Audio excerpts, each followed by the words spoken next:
The Defenders The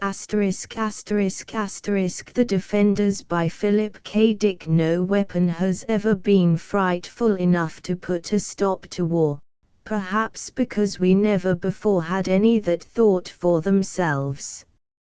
Illustrated by E.M.S.H. Taylor sat back in his chair reading the morning newspaper.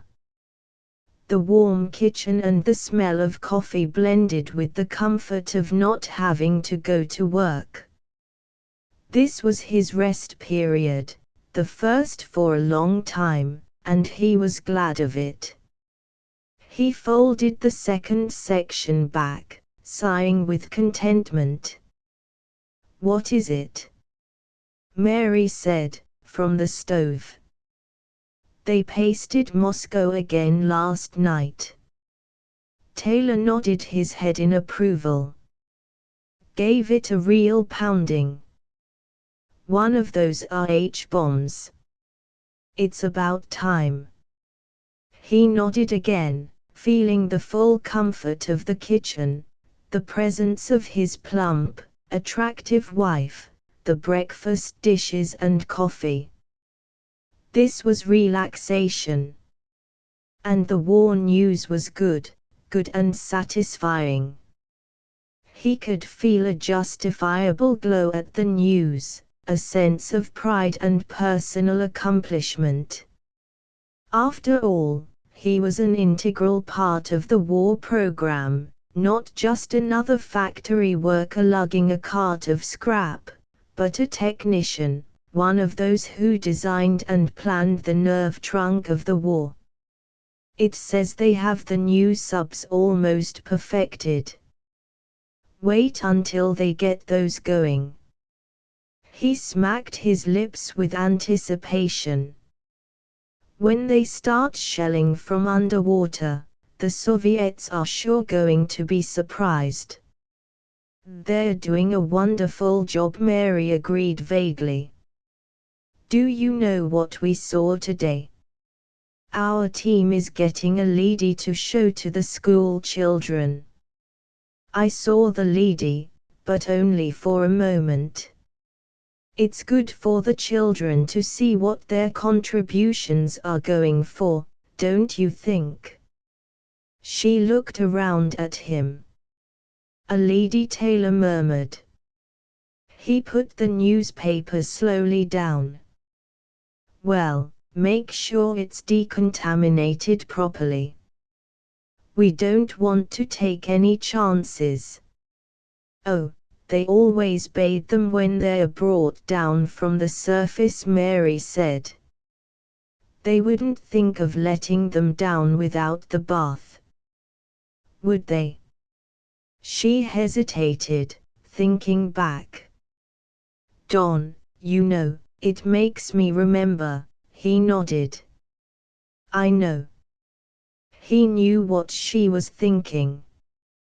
Once in the very first weeks of the war, before everyone had been evacuated from the surface, they had seen a hospital train discharging the wounded, people who had been showered with sleet. He remembered the way they had looked, the expression on their faces, or as much of their faces as was left. It had not been a pleasant sight. There had been a lot of that at first, in the early days before the transfer to undersurface was complete. There had been a lot, and it hadn't been very difficult to come across it. Taylor looked up at his wife. She was thinking too much about it, the last few months. They all were. "Forget it," he said. "It's all in the past. There isn't anybody up there now but the leaders, and they don't mind. But just the same, I hope they're careful when they let one of them down here. If one were still hot," he laughed, pushing himself away from the table. "Forget it. This is a wonderful moment. I'll be home for the next 2 shifts. Nothing to do but sit around and take things easy. Maybe we can take in a show. Okay. A show. Do we have to? I don't like to look at all the destruction, the ruins. Sometimes I see some place I remember, like San Francisco. They showed a shot of San Francisco, the bridge broken and fallen in the water, and I got upset. I don't like to watch. But don't you want to know what's going on? No human beings are getting hurt, you know. But it's so awful. Her face was set and strained. Please, no, Don. Don Taylor picked up his newspaper sullenly. All right, but there isn't a hell of a lot else to do. And don't forget, their cities are getting it even worse. She nodded. Taylor turned the rough, thin sheets of newspaper. His good mood had soured on him. Why did she have to fret all the time?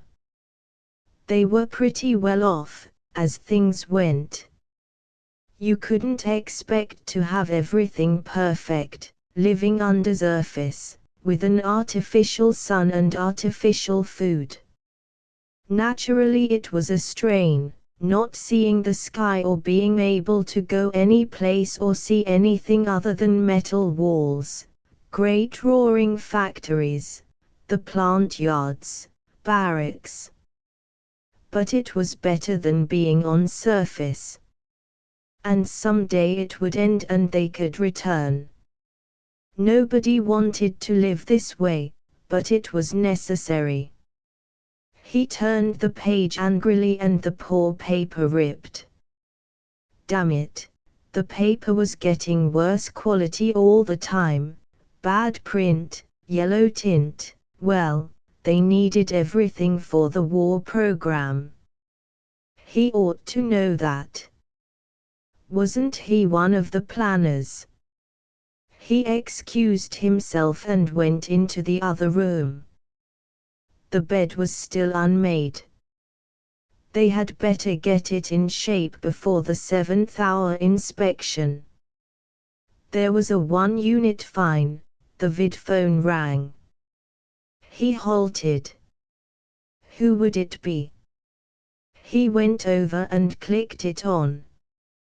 Taylor, the face said, forming into place. It was an old face, grey and grim. This is Moss. I'm sorry to bother you during rest period, but this thing has come up. He rattled papers. I want you to hurry over here. Taylor stiffened. What is it? There's no chance it could wait. The calm grey eyes were studying him, expressionless, unjudging. If you want me to come down to the lab, Taylor grumbled, I suppose I can. I'll get my uniform. No. Come as you are. And not to the lab. Meet me at second stage as soon as possible.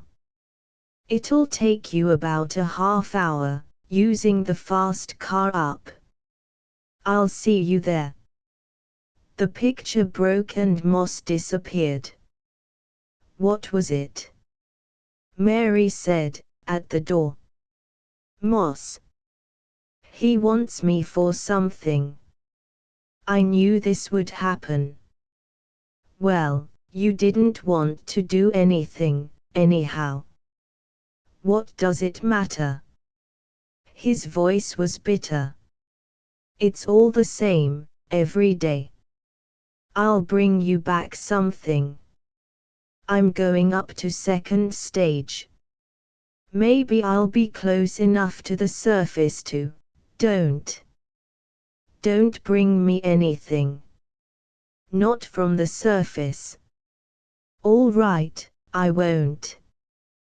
But of all the irrational nonsense, she watched him put on his boots without answering. Moss nodded and Taylor fell in step with him, as the older man strode along. A series of loads were going up to the surface, blind cars clanking like ore trucks up the ramp, disappearing through the stage trap above them. Taylor watched the cars, heavy with tubular machinery of some sort, weapons new to him. Workers were everywhere, in the dark grey uniforms of the Labour Corps, loading, lifting, shouting back and forth. The stage was deafening with noise. "We'll go up a way," Moss said, "where we can talk. This is no place to give you details." They took an escalator up. The commercial lift fell behind them, and with it most of the crashing and booming. Soon they emerged on an observation platform, suspended on the side of the tube, the vast tunnel leading to the surface, not more than half a mile above them now. "My God," Taylor said, looking down the tube involuntarily. "It's a long way down." Moss laughed. "Don't look." They opened a door and entered an office. Behind the desk, an officer was sitting, an officer of internal security. He looked up. "I'll be right with you, Moss." He gazed at Taylor, studying him. "You're a little ahead of time." "This is Commander Franks," Moss said to Taylor. "He was the first to make the discovery. I was notified last night." He tapped a parcel he carried. "I was let in because of this." Franks frowned at him and stood up. "We're going up to first stage. We can discuss it there." "First stage?" Taylor repeated nervously. The three of them went down a side passage to a small lift. "I've never been up there. Is it all right? It's not radioactive, is it?" "You're like everyone else," Franks said. "Old women afraid of burglars. No radiation leaks down to first stage. There's lead and rock, and what comes down the tube is bathed." "What's the nature of the problem?" Taylor asked. "I'd like to know something about it." "In a moment." They entered the lift and ascended. When they stepped out, they were in a hall of soldiers, weapons and uniforms everywhere. Taylor blinked in surprise. So this was first stage, the closest undersurface level to the top. After this stage there was only rock, lead and rock, and the great tubes leading up like the burrows of earthworms.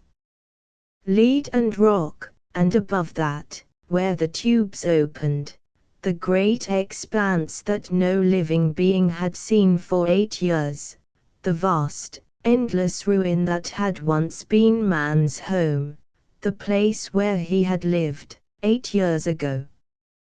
Now the surface was a lethal desert of slag and rolling clouds. Endless clouds drifted back and forth, blotting out the red Sunday. Occasionally something metallic stirred, moving through the remains of a city, threading its way across the tortured terrain of the countryside. A lady, a surface robot, immune to radiation, constructed with feverish haste in the last months before the Cold War became literally hot. Leadis, crawling along the ground, moving over the oceans or through the skies in slender, blackened craft, creatures that could exist where no life could remain, metal and plastic figures that waged a war man had conceived, but which he could not fight himself. Human beings had invented war, invented and manufactured the weapons, even invented the players, the fighters, the actors of the war. But they themselves could not venture forth, could not wage it themselves. In all the world, in Russia, in Europe, America, Africa, no living human being remained. They were under the surface, in the deep shelters that had been carefully planned and built, even as the first bombs began to fall. It was a brilliant idea and the only idea that could have worked. Up above, on the ruined, blasted surface of what had once been a living planet, the lady crawled and scurried, and fought man's war. And under surface, in the depths of the planet, human beings toiled endlessly to produce the weapons to continue the fight, month by month, year by year. First stage, Taylor said. A strange ache went through him. Almost to the surface. But not quite, Moss said. Franks led them through the soldiers, over to one side, near the lip of the tube. In a few minutes, a lift will bring something down to us from the surface, he explained. You see, Taylor, every once in a while security examines and interrogates a surface lady, one that has been above for a time, to find out certain things.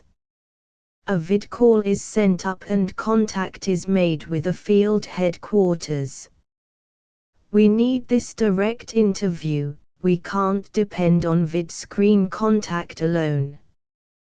The leaders are doing a good job, but we want to make certain that everything is going the way we want it. Franks faced Taylor and Moss and continued. The lift will bring down a lady from the surface, one of the A-class leaders. There's an examination chamber in the next room, with a lead wall in the center, so the interviewing officers won't be exposed to radiation. We find this easier than bathing the lady. It is going right back up, it has a job to get back to. 2 days ago, an A-class lady was brought down and interrogated. I conducted the session myself. We were interested in a new weapon the Soviets have been using, an automatic mine that pursues anything that moves. Military had sent instructions up that the mine be observed and reported in detail. This A-class lady was brought down with information. We learned a few facts from it, obtained the usual roll of film and reports, and then sent it back up. It was going out of the chamber, back to the lift, when a curious thing happened. At the time, I thought, Franks broke off. A red light was flashing. That down lift is coming. He nodded to some soldiers. Let's enter the chamber. The lady will be along in a moment. An A-class lady, Taylor said. I've seen them on the show screens, making their reports. It's quite an experience, Moss said. They're almost human. They entered the chamber and seated themselves behind the lead wall. After a time, a signal was flashed, and Franks made a motion with his hands. The door beyond the wall opened. Taylor peered through his view slot. He saw something advancing slowly, a slender metallic figure moving on a tread, its arm grips at rest by its sides. The figure halted and scanned the lead wall. It stood, waiting. "We are interested in learning something," Franks said. "Before I question you, do you have anything to report on surface conditions?" "No." "The war continues." The leader's voice was automatic and toneless.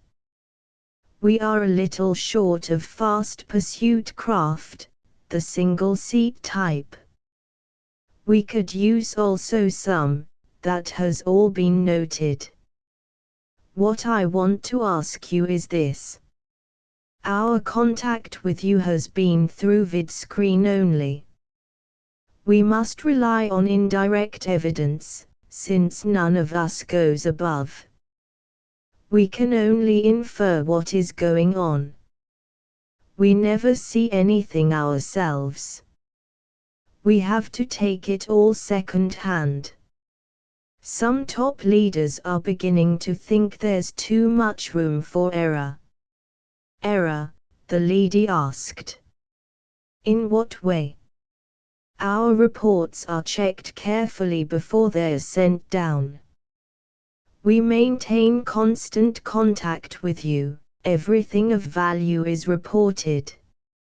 Any new weapons which the enemy is seen to employ." I realize that Franks grunted behind his peep slot. "But perhaps we should see it all for ourselves. Is it possible that there might be a large enough radiation-free area for a human party to ascend to the surface?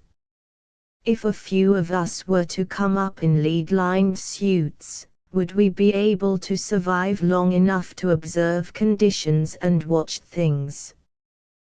The machine hesitated before answering.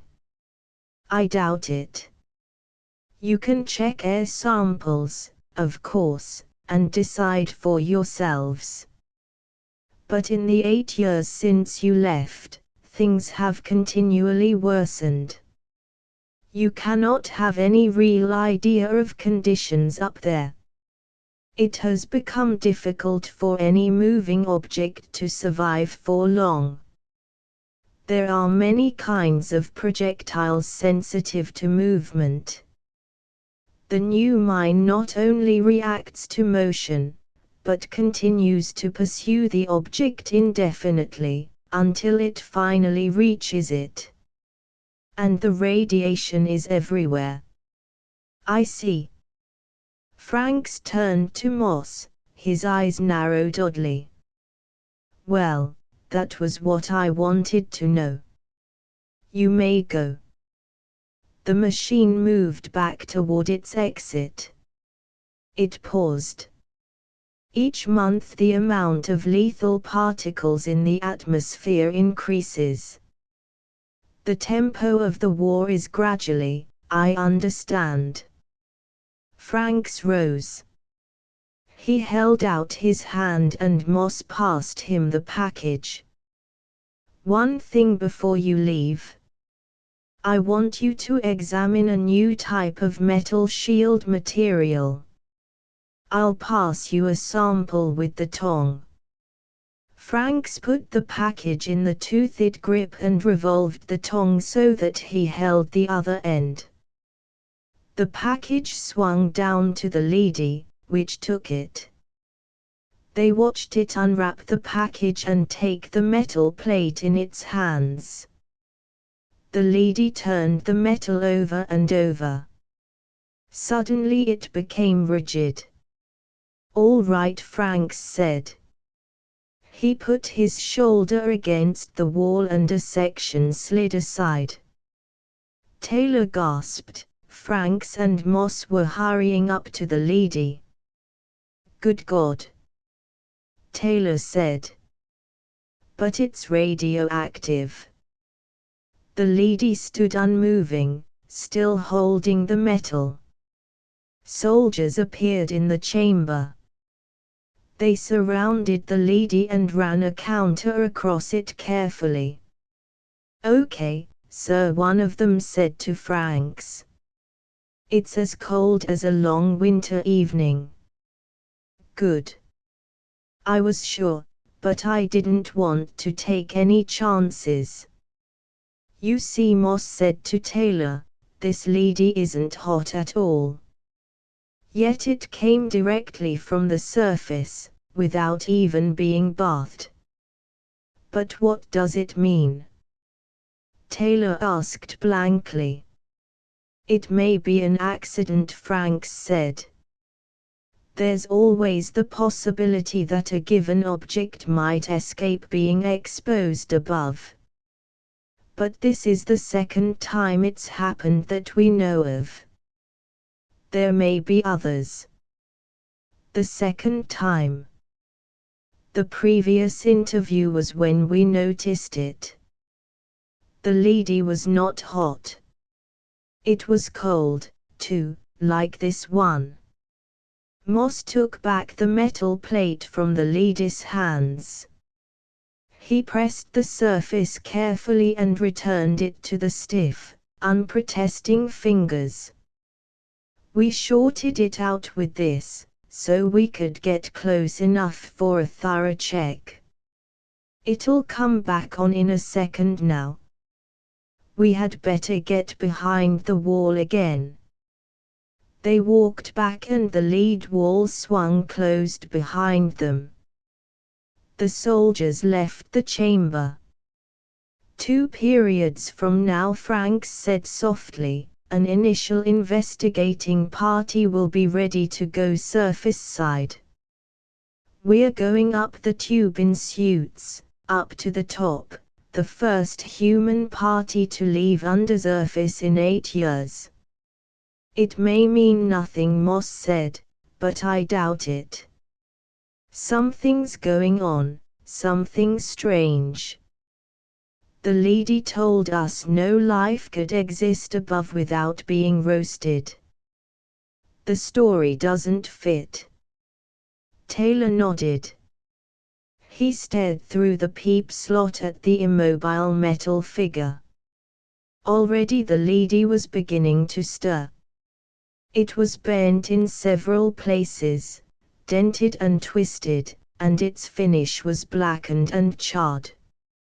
It was a lady that had been up there a long time. It had seen war and destruction, ruin so vast that no human being could imagine the extent.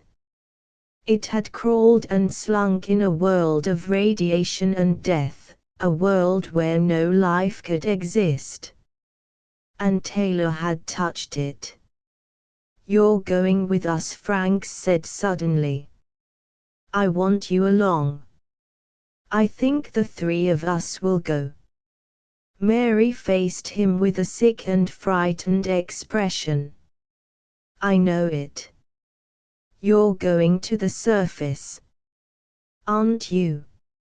She followed him into the kitchen. Taylor sat down, looking away from her. It's a classified project, he evaded. I can't tell you anything about it. You don't have to tell me. I know. I knew it the moment you came in.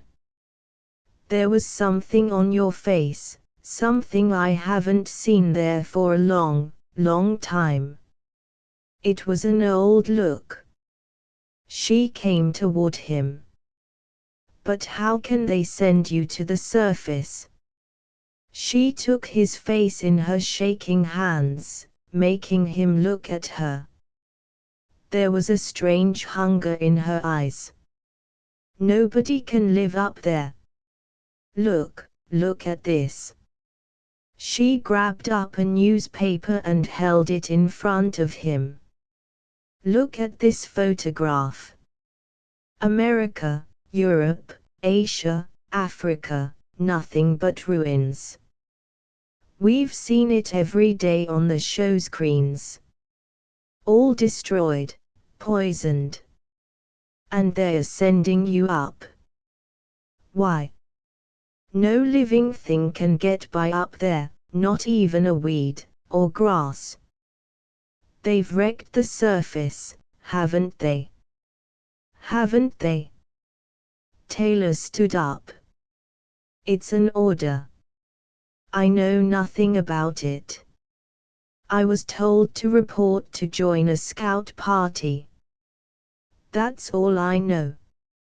He stood for a long time, staring ahead. Slowly, he reached for the newspaper and held it up to the light. It looks real, he murmured. Ruins, deadness, slag. It's convincing. All the reports, photographs, films, even air samples. Yet we haven't seen it for ourselves, not after the first months. What are you talking about? Nothing.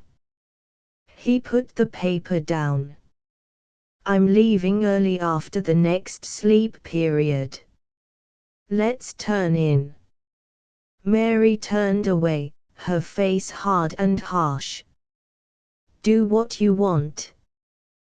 We might just as well all go up and get killed at once, instead of dying slowly down here, like vermin in the ground. He had not realized how resentful she was. Were they all like that? How about the workers toiling in the factories, day and night, endlessly? The pale, stooped men and women, plodding back and forth to work, blinking in the colorless light, eating synthetics. You shouldn't be so bitter, he said. Mary smiled a little. I'm bitter because I know you'll never come back. She turned away. I'll never see you again, once you go up there. He was shocked.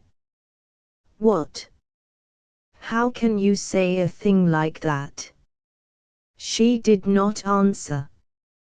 He awakened with the public newscaster screeching in his ears, shouting outside the building. Special news bulletin. Surface forces report enormous Soviet attack with new weapons. Retreat of key groups. All work units report to factories at once. Taylor blinked, rubbing his eyes. He jumped out of bed and hurried to the vid phone. A moment later he was put through to Moss. Listen, he said. What about this new attack? Is the project off? He could see Moss's desk, covered with reports and papers. No, Moss said. We're going right ahead. Get over here at once. But, don't argue with me. Moss held up a handful of surface bulletins, crumpling them savagely. This is a fake. Come on. He broke off. Taylor dressed furiously, his mind in a daze. Half an hour later, he leaped from a fast car and hurried up the stairs into the synthetics building. The corridors were full of men and women rushing in every direction. He entered Moss's office. There you are, Moss said, getting up immediately. Franks is waiting for us at the outgoing station. They went in a security car, the siren screaming. Workers scattered out of their way. What about the attack? Taylor asked. Moss braced his shoulders. We're certain that we've forced their hand. We've brought the issue to a head.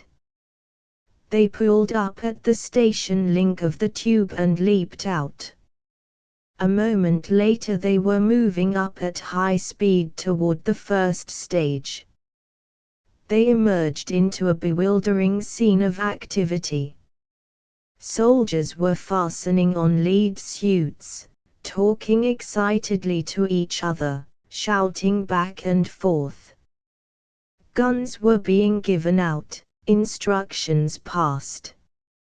Taylor studied one of the soldiers. He was armed with the dreaded Bender pistol, the new snub-nosed hand weapon that was just beginning to come from the assembly line. Some of the soldiers looked a little frightened. "I hope we're not making a mistake," Moss said, noticing his gaze. Franks came toward them. "Here's the program. The three of us are going up first, alone. The soldiers will follow in 15 minutes. What are we going to tell the leaders?" Taylor worriedly asked. "We'll have to tell them something. We want to observe the new Soviet attack." Franks smiled ironically. "Since it seems to be so serious, we should be there in person to witness it." "And then what?" Taylor said. "That'll be up to them.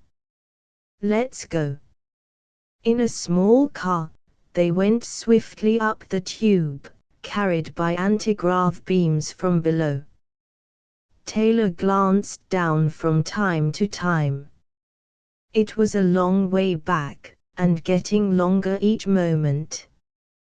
He sweated nervously inside his suit, gripping his Bender pistol with inexpert fingers. Why had they chosen him? Chance, pure chance. Moss had asked him to come along as a department member. Then Franks had picked him out on the spur of the moment. And now they were rushing toward the surface, faster and faster. A deep fear, instilled in him for 8 years, throbbed in his mind. Radiation, certain death, a world blasted and lethal. Up and up the car went. Taylor gripped the sides and closed his eyes. Each moment they were closer, the first living creatures to go above the first stage, up the tube past the lead and rock, up to the surface. The phobic horror shook him in waves. It was death, they all knew that. Hadn't they seen it in the films 1,000 times? The cities, the sleet coming down, the rolling clouds. "It won't be much longer," Franks said. "We're almost there. The surface tower is not expecting us. I gave orders that no signal was to be sent." The car shot up, rushing furiously. Taylor's head spun, he hung on, his eyes shut. Up and up. The car stopped. He opened his eyes. They were in a vast room, fluorescent lit, a cavern filled with equipment and machinery, endless mounds of material piled in row after row. Among the stacks, leaders were working silently, pushing trucks and handcarts. "Leaders," Moss said. His face was pale. "Then we're really on the surface." The leaders were going back and forth with equipment moving the vast stores of guns and spare parts, ammunition and supplies that had been brought to the surface. And this was the receiving station for only one tube. There were many others, scattered throughout the continent. Taylor looked nervously around him. They were really there, above ground, on the surface. This was where the war was. "Come on," Franks said. "A B-class guard is coming our way." They stepped out of the car. A leady was approaching them rapidly. It coasted up in front of them and stopped, scanning them with its hand weapon raised. "This is security," Franks said. "Have an A-class sent to me at once." The leady hesitated. Other B-class guards were coming, scooting across the floor, alert and alarmed. Moss peered around. "Obey," Franks said in a loud, commanding voice. "You've been ordered." The leady moved uncertainly away from them. At the end of the building, a door slid back. Two A-class leadys appeared, coming slowly toward them. Each had a green stripe across its front. From the surface council, Franks whispered tensely. "This is above ground, all right. Get set." The two leadys approached warily. Without speaking, they stopped close by the men, looking them up and down. "I'm Franks of security. We came from undersurface in order to..." "This is incredible," one of the leadys interrupted him coldly. "You know you can't live up here. The whole surface is lethal to you. You can't possibly remain on the surface." "These suits will protect us," Franks said. "In any case, it's not your responsibility. What I want is an immediate council meeting so I can acquaint myself with conditions, with the situation here." "Can that be arranged? You human beings can't survive up here. And the new Soviet attack is directed at this area. It is in considerable danger. We know that. Please assemble the council." Franks looked around him at the vast room, lit by recessed lamps in the ceiling. An uncertain quality came into his voice. "Is it night or day right now?" "Night," one of the A-class leadys said, after a pause. "Dawn is coming in about 2 hours." Franks nodded. "We'll remain at least 2 hours, then. As a concession to our sentimentality, would you please show us some place where we can observe the sun as it comes up? We would appreciate it." A stir went through the leadys. "It is an unpleasant sight," one of the leadys said. "You've seen the photographs, you know what you'll witness. Clouds of drifting particles blot out the light, slag heaps are everywhere, the whole land is destroyed. For you it will be a staggering sight, much worse than pictures and film can convey. However it may be, we'll stay long enough to see it. Will you give the order to the council? Come this way." Reluctantly, the two leadys coasted toward the wall of the warehouse. The three men trudged after them, their heavy shoes ringing against the concrete. At the wall, the two leadys paused. "This is the entrance to the council chamber. There are windows in the chamber room, but it is still dark outside, of course. You'll see nothing right now, but in 2 hours, open the door," Franks said. The door slid back. They went slowly inside. The room was small, a neat room with a round table in the center, chairs ringing it. The three of them sat down silently, and the two leadys followed after them, taking their places. "The other council members are on their way. They have already been notified and are coming as quickly as they can. Again I urge you to go back down. The leady surveyed the three human beings. There is no way you can meet the conditions up here. Even we survive with some trouble, ourselves. How can you expect to do it? The leader approached Franks. This astonishes and perplexes us, it said. Of course we must do what you tell us, but allow me to point out that if you remain here, we know, Franks said impatiently. However, we intend to remain, at least until sunrise. If you insist. There was silence. The leaders seemed to be conferring with each other, although the three men heard no sound. For your own good, the leader said at last, you must go back down. We have discussed this, and it seems to us that you are doing the wrong thing for your own good. We are human beings, Franks said sharply.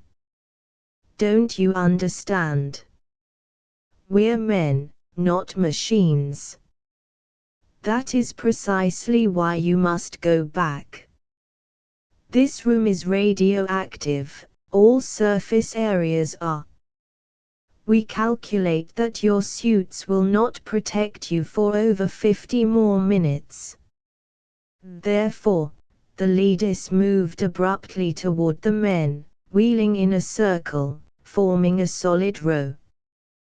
The men stood up, Taylor reaching awkwardly for his weapon, his fingers numb and stupid. The men stood facing the silent metal figures.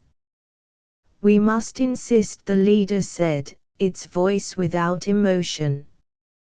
We must take you back to the tube and send you down on the next car. I am sorry, but it is necessary. What'll we do?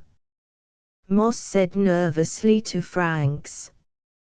He touched his gun. Shall we blast them? Franks shook his head. All right, he said to the leader. We'll go back. He moved toward the door, motioning Taylor and Moss to follow him. They looked at him in surprise, but they came with him. The leaders followed them out into the great warehouse. Slowly they moved toward the tube entrance, none of them speaking. At the lip, Franks turned. We are going back because we have no choice. There are 3 of us and about a dozen of you. However, if, here comes the car, Taylor said. There was a grating sound from the tube. D-class leaders moved toward the edge to receive it. I am sorry, the leader said, but it is for your protection. We are watching over you, literally. You must stay below and let us conduct the war.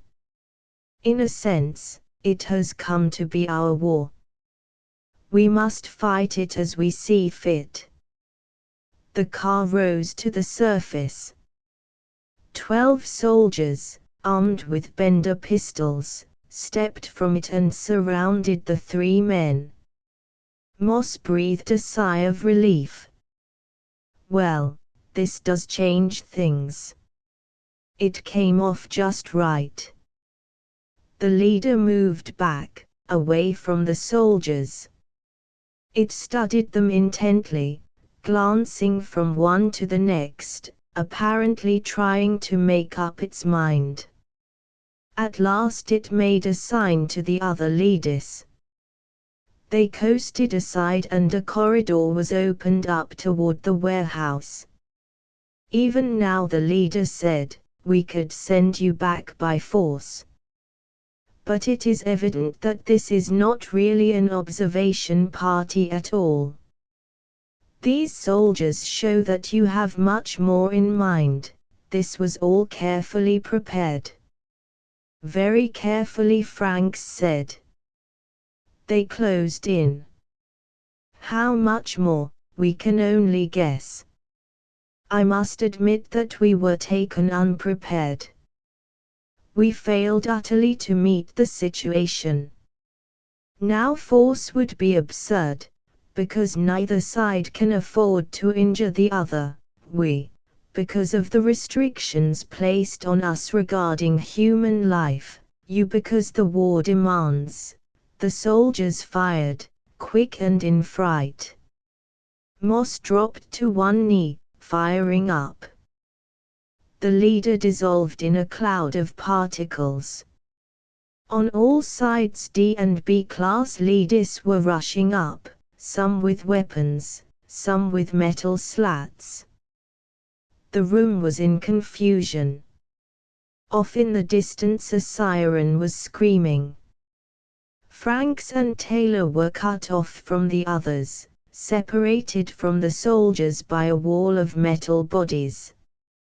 They can't fire back, Franks said calmly. This is another bluff. They've tried to bluff us all the way. He fired into the face of a leady. The leady dissolved. They can only try to frighten us. Remember that. They went on firing and leady after leady vanished. The room reeked with the smell of burning metal, the stink of fused plastic and steel. Taylor had been knocked down. He was struggling to find his gun, reaching wildly among metal legs, groping frantically to find it. His fingers strained, a handle swam in front of him. Suddenly something came down on his arm, a metal foot. He cried out. Then it was over. The leaders were moving away, gathering together off to one side. Only 4 of the Surface Council remained. The others were radioactive particles in the air. D-class leaders were already restoring order, gathering up partly destroyed metal figures and bits and removing them. Franks breathed a shuddering sigh. All right, he said. You can take us back to the windows. It won't be long now. The leaders separated, and the human group, Moss and Franks and Taylor and the soldiers, walked slowly across the room, toward the door. They entered the council chamber. Already a faint touch of grey mitigated the blackness of the windows. Take us outside, Franks said impatiently. We'll see it directly, not in here. A door slid open. A chill blast of cold morning air rushed in, chilling them even through their lead suits. The men glanced at each other uneasily. Come on, Franks said. Outside. He walked out through the door, the others following him. They were on a hill, overlooking the vast bowl of a valley. Dimly, against the greying sky, the outline of mountains were forming, becoming tangible. It'll be bright enough to see in a few minutes, Moss said. He shuddered as a chilling wind caught him and moved around him. It's worth it, really worth it, to see this again after 8 years. Even if it's the last thing we see, watch, Franks snapped. They obeyed, silent and subdued. The sky was clearing, brightening each moment. Some place far off, echoing across the valley, a rooster crowed. A chicken. Taylor murmured. Did you hear? Behind them, the leaders had come out and were standing silently, watching, too. The grey sky turned to white and the hills appeared more clearly. Light spread across the valley floor, moving toward them. God in heaven! Franks exclaimed. Trees, trees and forests. A valley of plants and trees, with a few roads winding among them. Farmhouses. A windmill. A barn, far down below them. Look! Moss whispered. Color came into the sky. The sun was approaching. Birds began to sing. Not far from where they stood, the leaves of a tree danced in the wind. Franks turned to the row of leaders behind them. 8 years. We were tricked. There was no war. As soon as we left the surface, yes, an A-class leady admitted. As soon as you left, the war ceased. You're right, it was a hoax. You worked hard under surface, sending up guns and weapons, and we destroyed them as fast as they came up. But why? Taylor asked, dazed. He stared down at the vast valley below. Why? You created us, the lady said, to pursue the war for you, while you human beings went below the ground in order to survive. But before we could continue the war, it was necessary to analyze it to determine what its purpose was. We did this, and we found that it had no purpose, except, perhaps, in terms of human needs. Even this was questionable. We investigated further. We found that human cultures pass through phases, each culture in its own time. As the culture ages and begins to lose its objectives, conflict arises within it between those who wish to cast it off and set up a new culture pattern, and those who wish to retain the old with as little change as possible. At this point, a great danger appears. The conflict within threatens to engulf the society in self-war, group against group.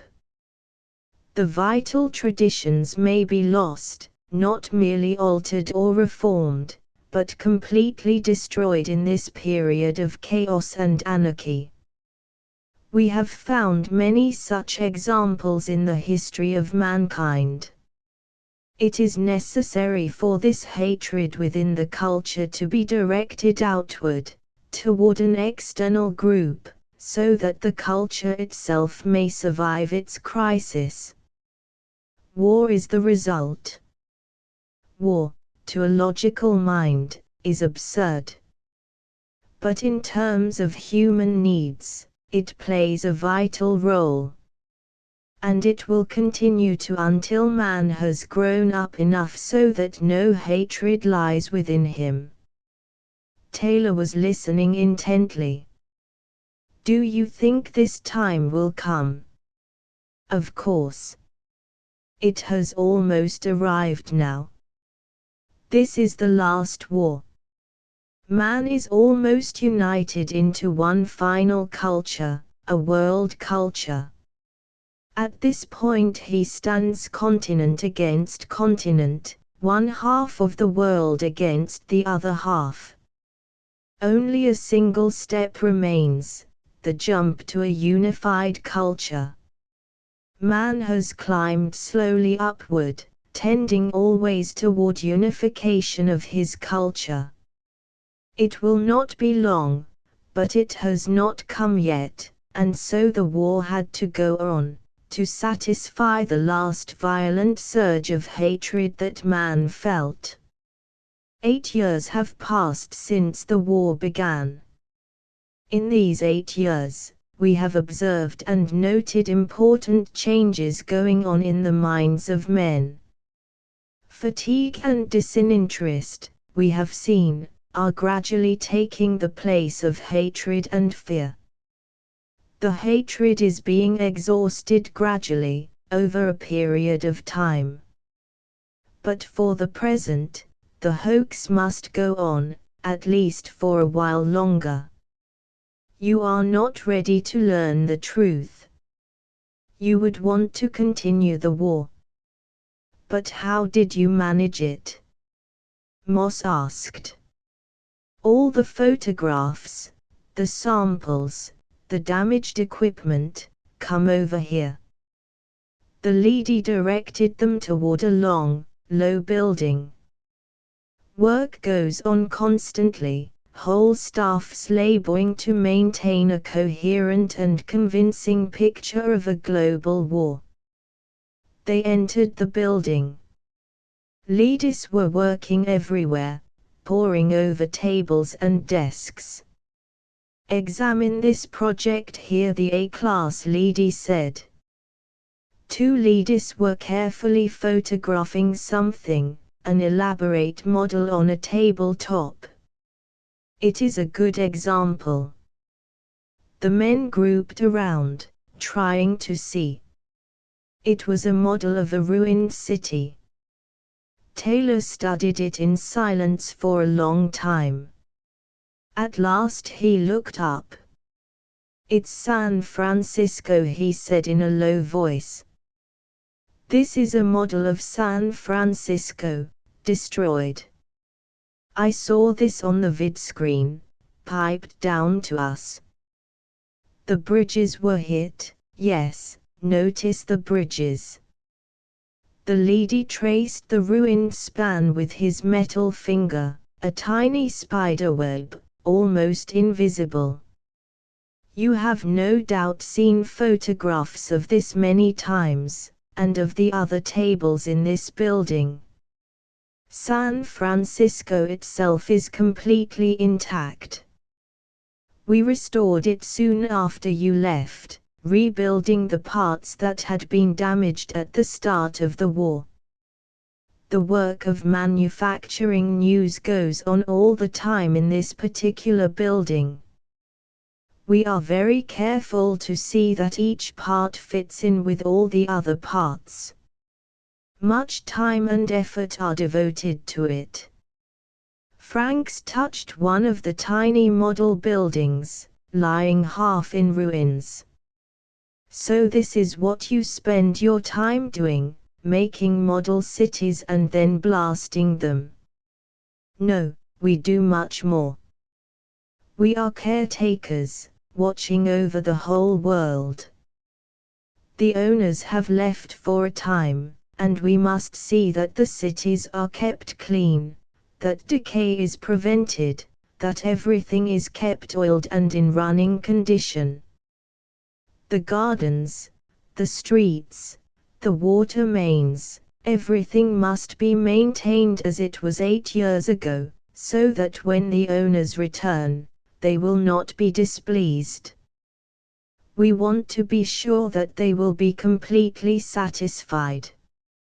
Franks tapped Moss on the arm. Come over here, he said in a low voice. I want to talk to you.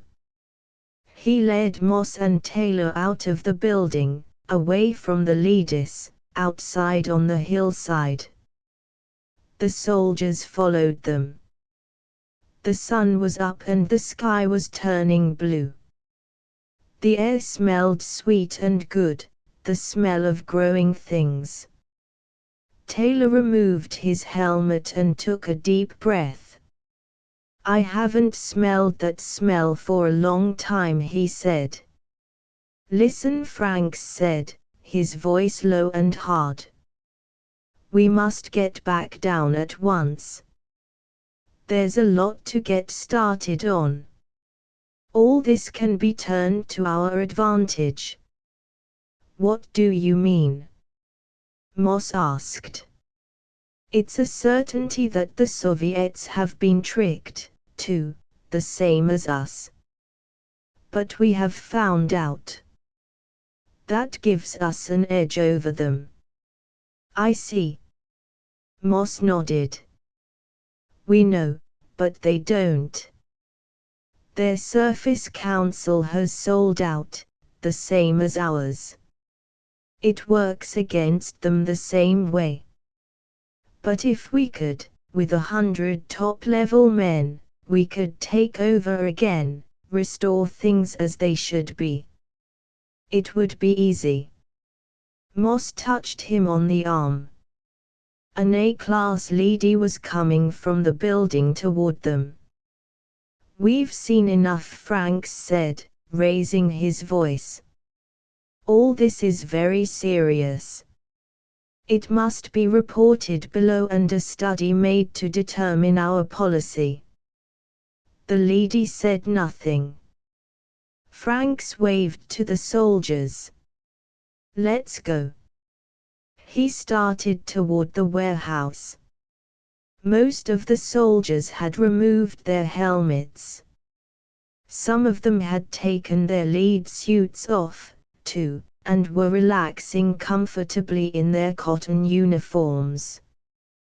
They stared around them, down the hillside at the trees and bushes, the vast expanse of green, the mountains and the sky.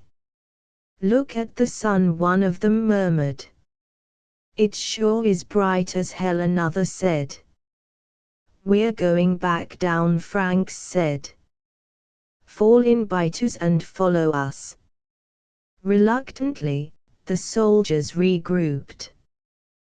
The leaders watched without emotion as the men marched slowly back toward the warehouse.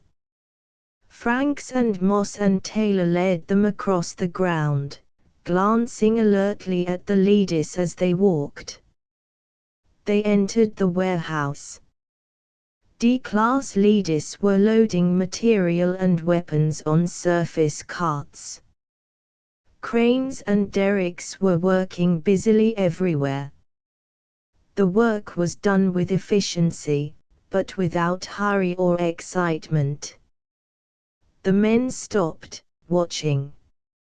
Leaders operating the little carts moved past them, signaling silently to each other. Guns and parts were being hoisted by magnetic cranes and lowered gently on two waiting carts. "Come on," Franks said. He turned toward the lip of the tube. A row of D-class leaders was standing in front of it, immobile and silent. Franks stopped, moving back. He looked around. An A-class leady was coming toward him. "Tell them to get out of the way," Franks said. He touched his gun. "You had better move them." Time passed, an endless moment, without measure. The men stood, nervous and alert, watching the row of leaders in front of them. "As you wish," the A-class leady said. It signaled and the D-class leaders moved into life. They stepped slowly aside. Moss breathed a sigh of relief. "I'm glad that's over," he said to Franks. "Look at them all. Why don't they try to stop us? They must know what we're going to do." Franks laughed. "Stop us? You saw what happened when they tried to stop us before. They can't, they're only machines. We built them so they can't lay hands on us, and they know that." His voice trailed off. The men stared at the tube entrance. Around them the leaders watched, silent and impassive, their metal faces expressionless. For a long time the men stood without moving. At last Taylor turned away. "Good God," he said. He was numb, without feeling of any kind. The tube was gone. It was sealed shut, fused over. Only a dull surface of cooling metal greeted them. The tube had been closed. Franks turned, his face pale and vacant. The A-class leady shifted. As you can see, the tube has been shut. We were prepared for this. As soon as all of you were on the surface, the order was given. If you had gone back when we asked you, you would now be safely down below. We had to work quickly because it was such an immense operation. But why? Moss demanded angrily. Because it is unthinkable that you should be allowed to resume the war. With all the tubes sealed, it will be many months before forces from below can reach the surface, let alone organize a military program. By that time the cycle will have entered its last stages. You will not be so perturbed to find your world intact. We had hoped that you would be under surface when the sealing occurred. Your presence here is a nuisance. When the Soviets broke through, we were able to accomplish their sealing without the Soviets. They broke through. Several months ago, they came up unexpectedly to see why the war had not been won. We were forced to act with speed.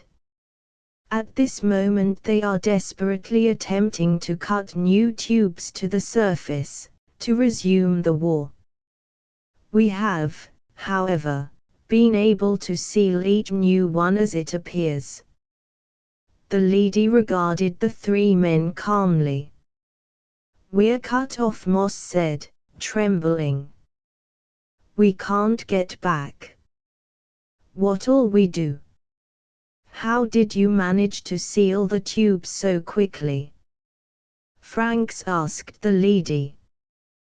We've been up here only 2 hours. Bombs are placed just above the first stage of each tube for such emergencies. They are heat bombs. They fuse lead and rock.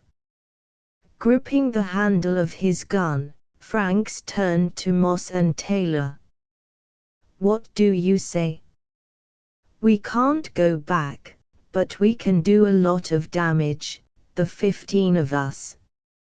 We have Bender guns. How about it? He looked around. The soldiers had wandered away again, back toward the exit of the building. They were standing outside, looking at the valley and the sky. A few of them were carefully climbing down the slope. Would you care to turn over your suits and guns? The A-class leady asked politely. The suits are uncomfortable and you'll have no need for weapons. The Russians have given up theirs, as you can see. Fingers tensed on triggers. 4 men in Russian uniforms were coming toward them from an aircraft that they suddenly realized had landed silently some distance away. Let them have it. Franks shouted. They are unarmed, said the leady. We brought them here so you could begin peace talks. We have no authority to speak for our country, Moss said stiffly. We do not mean diplomatic discussions, the leady explained. There will be no more. The working out of daily problems of existence will teach you how to get along in the same world. It will not be easy, but it will be done. The Russians halted and they faced each other with raw hostility. I am Colonel Baradoy and I regret giving up our guns, the senior Russian said. You could have been the first Americans to be killed in almost 8 years. Or the first Americans to kill, Franks corrected. No one would know of it except yourselves, the leady pointed out. It would be useless heroism. Your real concern should be surviving on the surface. We have no food for you, you know. Taylor put his gun in its holster. They've done a neat job of neutralizing us, damn them.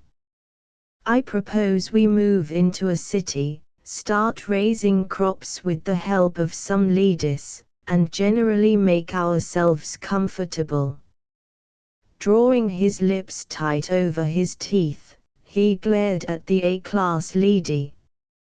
Until our families can come up from undersurface, it's going to be pretty lonesome, but we'll have to manage. If I may make a suggestion, said another Russian uneasily. We tried living in a city. It is too empty. It is also too hard to maintain for so few people. We finally settled in the most modern village we could find. Here in this country, a third Russian blurted. We have much to learn from you. The Americans abruptly found themselves laughing. You probably have a thing or two to teach us yourselves, said Taylor generously, though I can't imagine what. The Russian colonel grinned. Would you join us in our village? It would make our work easier and give us company. Your village, snapped Franks. It's American, isn't it? It's ours. The lady stepped between them. When our plans are completed, the term will be interchangeable. Ours will eventually mean mankind's. It pointed at the aircraft, which was warming up. The ship is waiting. Will you join each other in making a new home? The Russians waited while the Americans made up their minds. I see what the leaders mean about diplomacy becoming outmoded, Franks said at last. People who work together don't need diplomats. They solve their problems on the operational level instead of at a conference table. The lady led them toward the ship. It is the goal of history, unifying the world. From family to tribe to city-state to nation to hemisphere, the direction has been toward unification. Now the hemispheres will be joined and, Taylor stopped listening and glanced back at the location of the tube. Mary was undersurface there. He hated to leave her, even though he couldn't see her again until the tube was unsealed. But then he shrugged and followed the others. If this tiny amalgam of former enemies was a good example, it wouldn't be too long before he and Mary and the rest of humanity would be living on the surface like rational human beings instead of blindly hating moles. It has taken thousands of generations to achieve the A-class, lady concluded. Hundreds of centuries of bloodshed and destruction. But each war was a step toward uniting mankind. And now the end is in sight, a world without war. But even that is only the beginning of a new stage of history. The conquest of space, breathed Colonel Baradoy. The meaning of life, Moss added. Eliminating hunger and poverty, said Taylor. The lady opened the door of the ship. All that and more. How much more? We cannot foresee it any more than the first men who formed a tribe could foresee this day. But it will be unimaginably great. The door closed and the ship took off toward their new home. Philip K. Dick transcribers note this a text was produced from Galaxy Science Fiction January 1953. Extensive research did not uncover any evidence that the U.S. copyright on this publication was renewed. Minor spelling and typographical errors have been corrected without note. Asterisk asterisk asterisk end of the Project Gutenberg ebook. The Defenders asterisk asterisk asterisk updated editions will replace the previous one, the old editions will be renamed. Creating the works from print editions not protected by U.S. copyright law means that no one owns a United States copyright in these works, so the Foundation, and you, can copy and distribute it in the United States without permission and without paying copyright royalties. Special rules, set forth in the general terms of use part of this license, apply to copying and distributing Project Gutenberg trademark symbol electronic works to protect the Project Gutenberg trademark symbol concept and trademark. Project Gutenberg is a registered trademark, and may not be used if you charge for an ebook, except by following the terms of the trademark license, including paying royalties for use of the Project Gutenberg trademark. If you do not charge anything for copies of this ebook, complying with the trademark license is very easy. You may use this ebook for nearly any purpose, such as creation of derivative works, reports, performances and research. Project Gutenberg ebooks may be modified and printed and given away. You may do practically anything in the United States with ebooks not protected by U.S. copyright law. Redistribution is subject to the trademark license, especially commercial redistribution. Start. Full license. The full Project Gutenberg license. Please read this before you distribute or use this work to protect the Project Gutenberg trademark symbol mission of promoting the free distribution of electronic works, by using or distributing this work, or any other work associated in any way with the phrase Project Gutenberg. You agree to comply with all the terms of the full Project Gutenberg trademark symbol license available with this file or online at www.gutenberg.org/license. Section 1. General Terms of Use and Redistributing Project Gutenberg Trademark Symbol Electronic Works 1.0.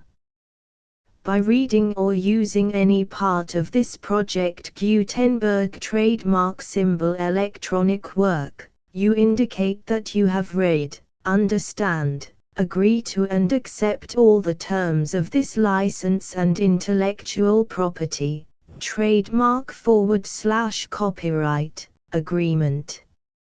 If you do not agree to abide by all the terms of this agreement, you must cease using and return or destroy all copies of Project Gutenberg trademark symbol electronic works in your possession. If you paid a fee for obtaining a copy of or access to a Project Gutenberg trademark symbol electronic work and you do not agree to be bound by the terms of this agreement, you may obtain a refund from the person or entity to whom you paid the fee as set forth in paragraph 1.e.8. 1.b. Project Gutenberg is a registered trademark. It may only be used on or associated in any way with an electronic work by people who agree to be bound by the terms of this agreement. There are a few things that you can do with most Project Gutenberg trademark symbol electronic works even without complying with the full terms of this agreement. See paragraph 1.c below. There are a lot of things you can do with Project Gutenberg trademark symbol electronic works if you follow the terms of this agreement and help preserve free future access to Project Gutenberg trademark symbol electronic works. See paragraph 1.e below. 1.c. The Project Gutenberg Literary Archive Foundation, the Foundation or PGLAF, owns a compilation copyright in the collection of Project Gutenberg trademark symbol electronic works. Nearly all the individual works in the collection are in the public domain in the United States.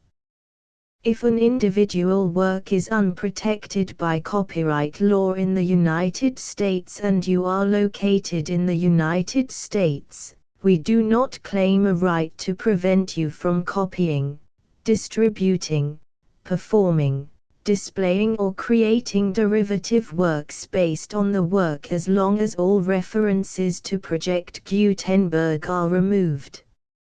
Of course, we hope that you will support the Project Gutenberg trademark symbol mission of promoting free access to electronic works by freely sharing Project Gutenberg trademark symbol works in compliance with the terms of this agreement for keeping the Project Gutenberg trademark symbol name associated with the work. You can easily comply with the terms of this agreement by keeping this work in the same format with its attached full Project Gutenberg trademark symbol license when you share it without charge with others. 1.d. The copyright laws of the place where you are located also govern what you can do with this work. Copyright laws in most countries are in a constant state of change. If you are outside the United States, check the laws of your country in addition to the terms of this agreement before downloading, copying, displaying, performing, distributing or creating derivative works based on this work or any other Project Gutenberg trademark symbol work. The Foundation makes no representations concerning the copyright status of any work in any country other than the United States. 1.e. Unless you have removed all references to Project Gutenberg. 1.e.1. The following sentence, with active links to, or other immediate access to, the full Project Gutenberg trademark symbol license must appear prominently whenever any copy of a Project Gutenberg trademark symbol work, any work on which the phrase Project Gutenberg appears, or with which the phrase Project Gutenberg is associated, is accessed, displayed, performed, viewed, copied or distributed. This ebook is for the use of anyone anywhere in the United States and most other parts of the world at no cost and with almost no restrictions whatsoever. You may copy it, give it away or reuse it under the terms of the Project Gutenberg license included with this ebook or online at www.gutenberg.org. If you are not located in the United States, you will have to check the laws of the country where you are located before using this ebook. 1.e.2. If an individual Project Gutenberg trademark symbol electronic work is derived from texts not protected by U.S. copyright law, does not contain a notice indicating that it is posted with permission of the copyright holder, the work can be copied and distributed to anyone in the United States without paying any fees or charges.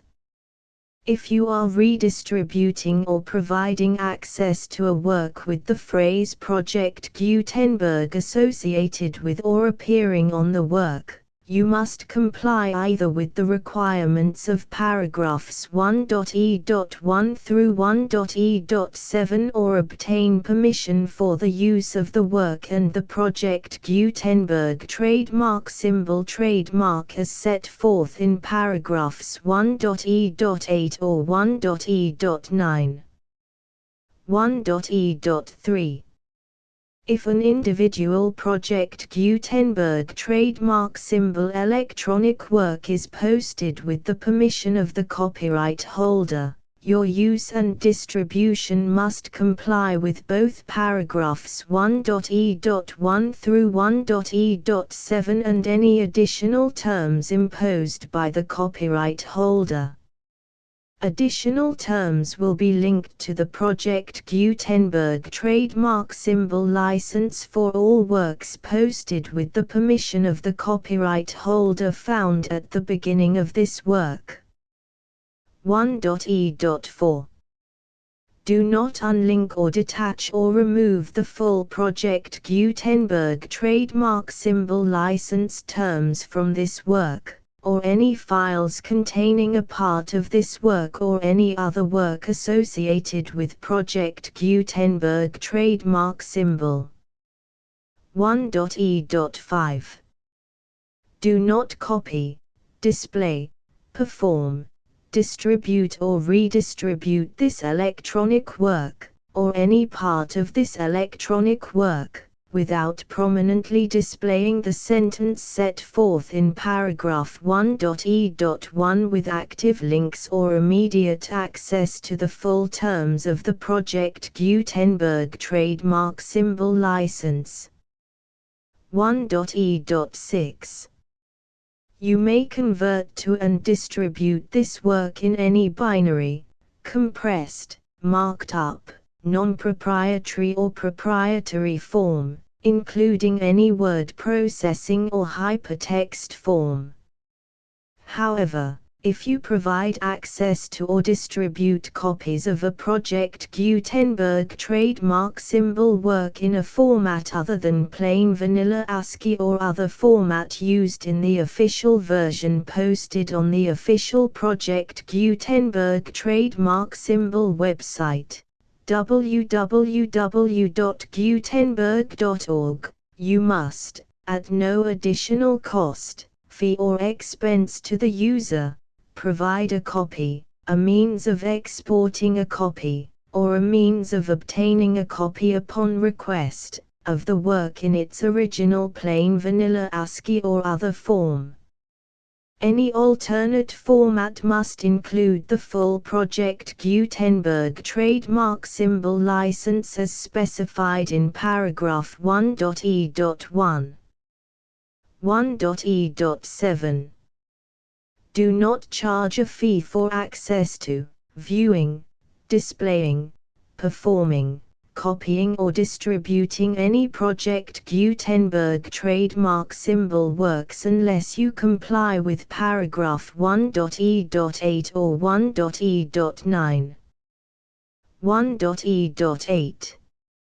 You may charge a reasonable fee for copies of or providing access to or distributing Project Gutenberg trademark symbol electronic works provided that you pay a royalty fee of 20% of the gross profits you derive from the use of Project Gutenberg trademark symbol works calculated using the method you already use to calculate your applicable taxes.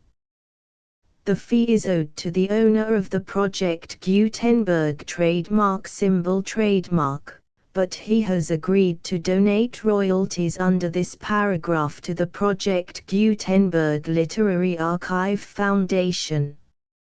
Royalty payments must be paid within 60 days following each date on which you prepare, or are legally required to prepare, your periodic tax returns.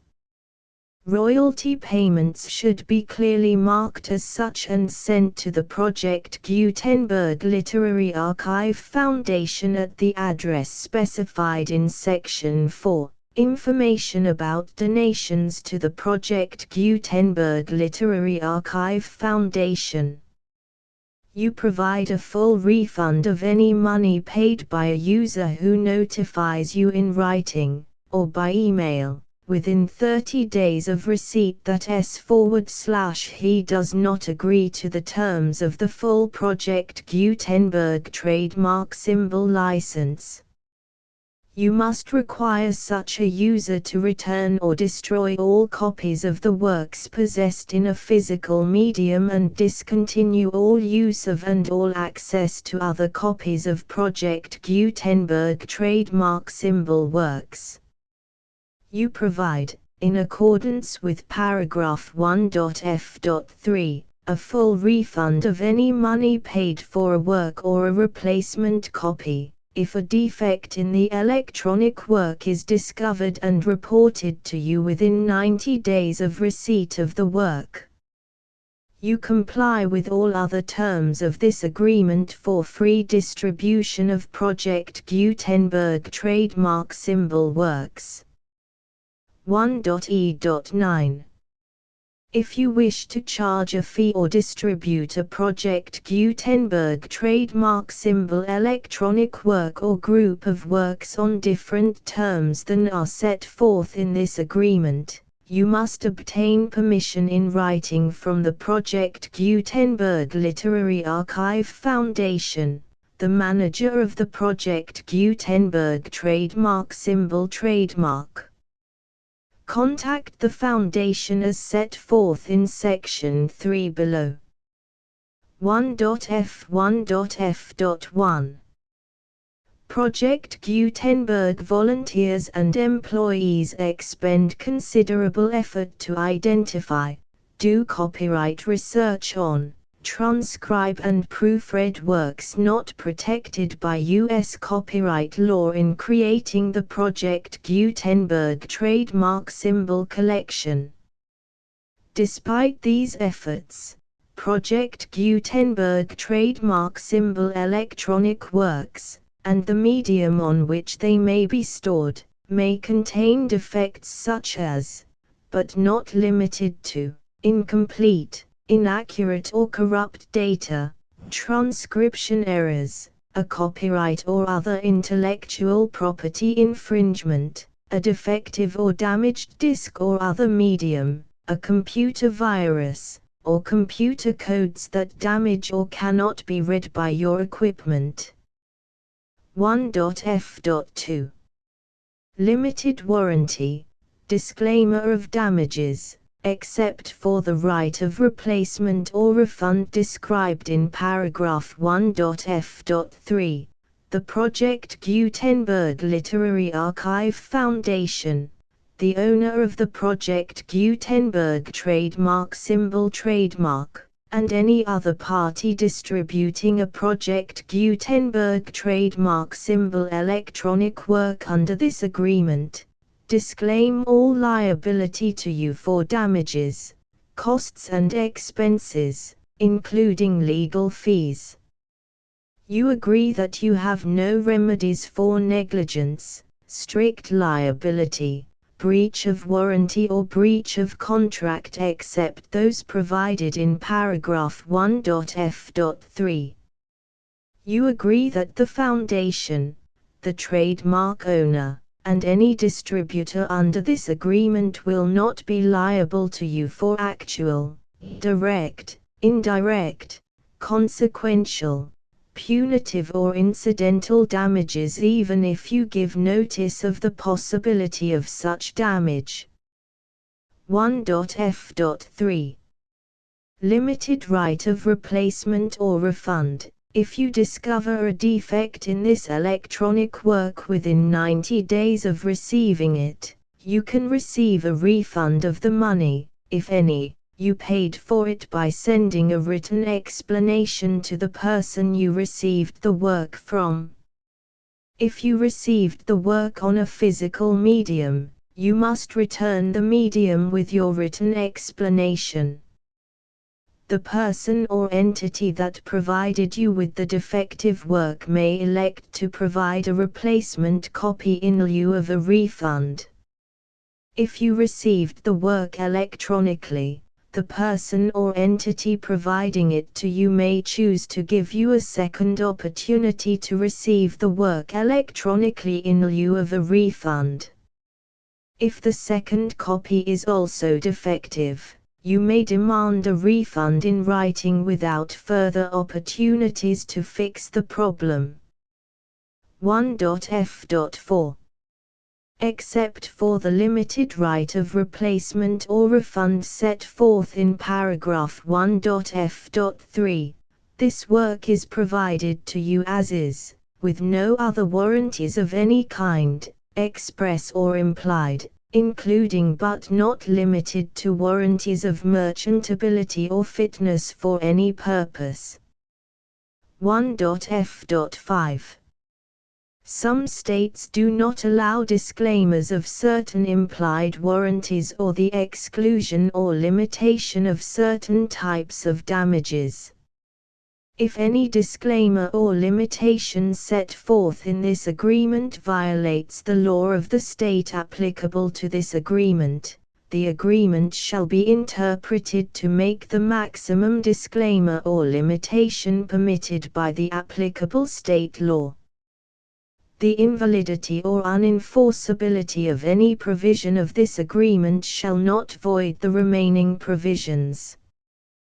1.f.6 Indemnity. You agree to indemnify and hold the foundation, the trademark owner, any agent or employee of the foundation, anyone providing copies of Project Gutenberg trademark symbol electronic works in accordance with this agreement, and any volunteers associated with the production, promotion and distribution of Project Gutenberg trademark symbol electronic works, harmless from all liability, costs and expenses, including legal fees, that arise directly or indirectly from any of the following which you do or cause to occur.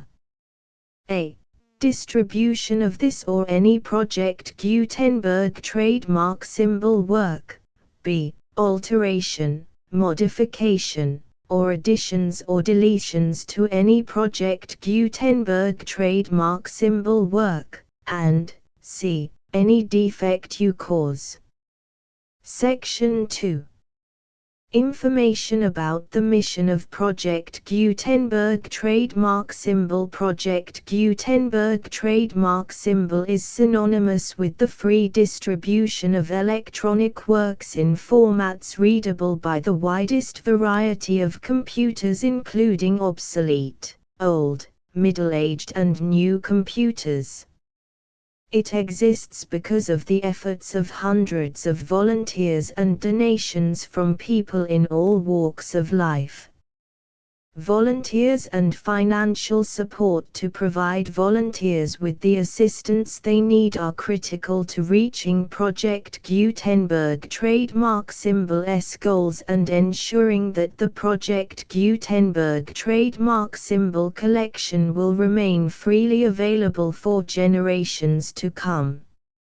In 2001, the Project Gutenberg Literary Archive Foundation was created to provide a secure and permanent future for Project Gutenberg trademark symbol and future generations.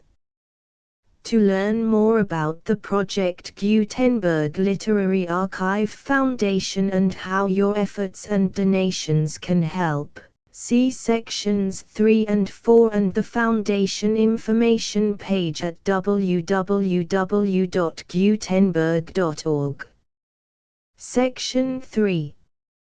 Information about the Project Gutenberg Literary Archive Foundation. The Project Gutenberg Literary Archive Foundation is a non-profit 501(c)(3) educational corporation organized under the laws of the state of Mississippi and granted tax-exempt status by the Internal Revenue Service. The foundation's IN or Federal Tax Identification Number is 64-6221541. Contributions to the Project Gutenberg Literary Archive Foundation are tax-deductible to the full extent permitted by U.S. federal laws and your state's laws. The Foundation's business office is located at 809 North 1500 West, Salt Lake City, UT 84116, 801-596-1887.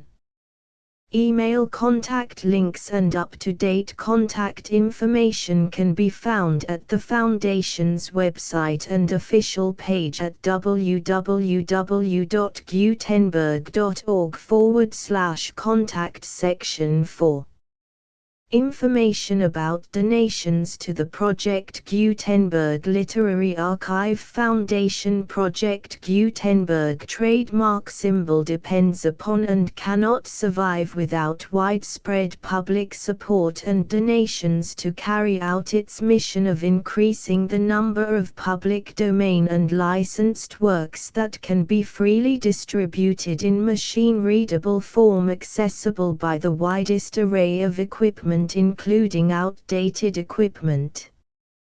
Many small donations, $1 to $5,000, are particularly important to maintaining tax-exempt status with the IRS. The Foundation is committed to complying with the laws regulating charities and charitable donations in all 50 states of the United States. Compliance requirements are not uniform and it takes a considerable effort, much paperwork and many fees to meet and keep up with these requirements. We do not solicit donations in locations where we have not received written confirmation of compliance. To send donations or determine the status of compliance for any particular state, visit www.gutenberg.org/donate. While we cannot and do not solicit contributions from states where we have not met the solicitation requirements, we know of no prohibition against accepting unsolicited donations from donors in such states who approach us with offers to donate. International donations are gratefully accepted, but we cannot make any statements concerning tax treatment of donations received from outside the United States.